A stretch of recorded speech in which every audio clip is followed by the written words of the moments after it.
میری ایک عزیزہ ہیں، ان کی مجھے کال آئی، کہنے لگی تسلیم بھائی ایک مسئلہ ہے کہ بچے کھانا نہیں کھاتے، بات نہیں سنتے۔ تو میں نے کہا بی بی ایک بات بتائیں کہ جب آپ کھانا تیار کرتی ہیں تو آپ کیا سوچتی ہیں؟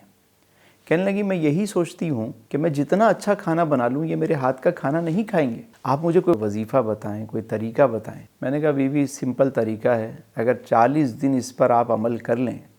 تو آپ کے ہاتھ کا کھانا سب لوگ شوق سے کھائیں گے۔ نہیں بتائیے تسلیم بھائی، میں ضرور عمل کروں گی۔ میں نے کہا طریقہ سمپل ہے کہ جب آپ کچن میں جائیں کھانا بنانے تو باوضو ہو کر جائیں، باوضو ہونے کے بعد آپ درود پڑھتی رہیں، درود پڑھتی، ادھر آپ نے سبزی گوشت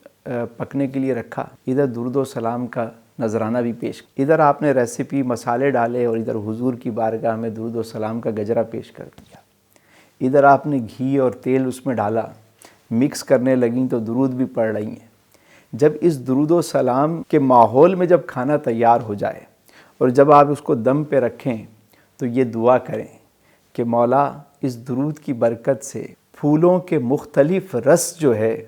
وہ شہد بن کے شیریں ہو جاتے ہیں، میٹھے ہو جاتے ہیں، لذیذ ہو جاتے ہیں، لوگوں کے لیے شفا کا باعث بن جاتے ہیں۔ مولا اس درود کی برکت سے میرے کھانے میں لذت دے، اس درود پاک کی برکت سے میرے کھانے کو لذیذ کر دے، ذائقے دار بنا دے، اور مولا تو اس بات پر قادر ہے، اپنے محبوب کی اس درود کی برکت سے میرے ہاتھوں میں وہ ذائقہ دے کہ لوگ شوق سے میرے ہاتھ کا کھانا کھائیں۔ اس طرح کی دعا کر کے جب آپ یہ کھانا بچوں کو پیش کریں گی، اچھی تھاٹ کے ساتھ، پازیٹیو سوچ کے ساتھ جب آپ یہ کھانا رکھیں گی اور روزانہ رکھتی رہیں گی، آپ دیکھیے گا یہ ماحول چینج ہونا شروع ہو جائے گا۔ صرف 40 دن آپ عمل کریں۔ 15 ہی دن گزرے تھے